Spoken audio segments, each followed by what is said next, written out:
کے حالات کے تناظر میں ایک بات میں کہوں، بغداد میں مسلمانوں کا ملک، تاریخی وراثت ہماری رہی ہے، تتاریوں نے حملہ کیا،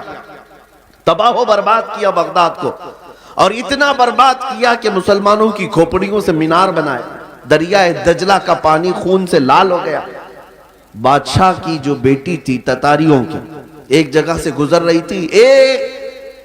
ایک سچے مومن کو دیکھا، ان حالات میں بھی وہ کھڑے ہو کر اذان دے رہا ہے، اے سبحان اللہ، اذان دے رہا ہے۔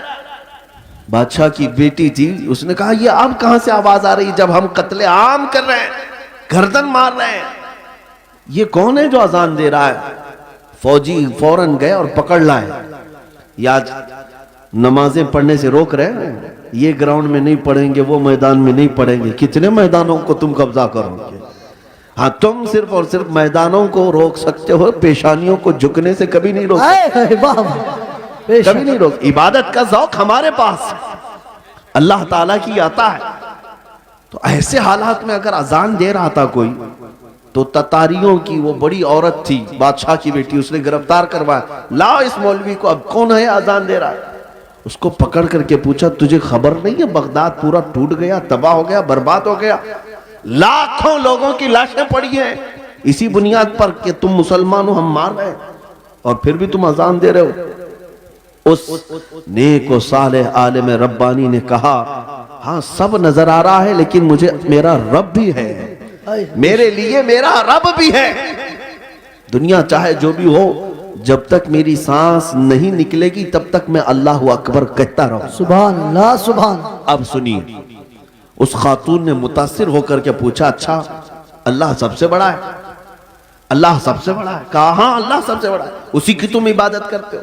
یہ ہمارے اور آپ کے لیے بہت ہی سوٹیبل بات ہے، تم اللہ کی عبادت کرتے ہو،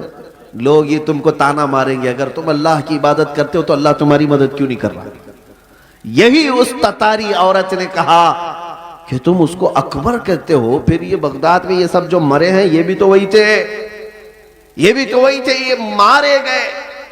اور ہم لوگوں کو غلبہ حاصل ہو گیا بغداد پہ۔ دیکھو تتاریوں پر، وہ ظالموں کو اللہ تعالیٰ نے غلبہ دے دیا، تمہارا خدا ہی دیا ہے، پھر ایسا کیوں ہوا؟ بہت پتے کی بات سنیے، اس عالم دین نے کیا کہا کہ اے خاتون میں تجھے ایک مثال بتاتا ہوں، تم نے دیکھا ہوگا کہ بھیڑ بکریاں پالنے والا کوئی چرواہا بکریاں لے کر کے چلتا رہتا ہے، راستے پر چلتا ہے، ہوتا ہوگا نا آپ کے یہاں بھی ریوڑ، جی جی، بکریاں چلتی رہتی ہیں، لیکن بکریاں پالنے والا ساتھ میں کتا بھی پالتا ہے۔ بے شک، بکری اور کتے کا کیا لینا دینا ہے، کون سا تعلق ہے؟ لیکن یہ چرواہے سے پوچھیں، وہ بتائے گا کہ بکریاں چلتے چلتے کبھی ادھر ادھر چلی جائیں تو یہ کتا بھونک بھونک کر انہیں لاتا ہے اور پھر ریوڑ میں جمع کرتا ہے۔ بے شک، چرواہا یہی بتاتا ہے کہ اس لیے سارے بکریوں کو وہ پھر سے ایک ریوڑ میں جمع کرے، اس لیے وہ پالتا ہے، کتے کو اس لیے چھوڑا جاتا ہے، اس لیے پالا جاتا ہے۔ بلا تشبیہ و بلا تمثیل، ذہنوں کو قریب کرنے کے لیے اس بغدادی عالم نے کہا ہم امت مصطفیٰ ہیں، بے شک، ہم چلتے ہیں سیدھے راستے پر، لیکن جب کبھی ادھر ادھر بھٹکتے ہیں تو اللہ تم جیسے کتوں کو ہم پر چھوڑتا ہے، اے بے شک، کتوں کو چھوڑتا ہے تاکہ تم بھونک بھونک کر کے واپس صراط مستقیم پر لے آ سکو۔ میرے عزیزو، آج یہ جس قدر مظالم ہو رہے ہیں یہ تمہیں سیدھے راستے پر انشاءاللہ ایک نہ ایک دن ضرور لے کے آئے۔ انشاءاللہ میں محسوس کر رہا ہوں چند سالوں پہلے ہر جلسے میں لبیک یا رسول اللہ کا نعرہ تو نہیں لگتا تھا، لیکن ظالم کتوں نے جب بھونکنا شروع کیا تو اب پھر ہمارا ہر بچہ لبیک کہنے لگا۔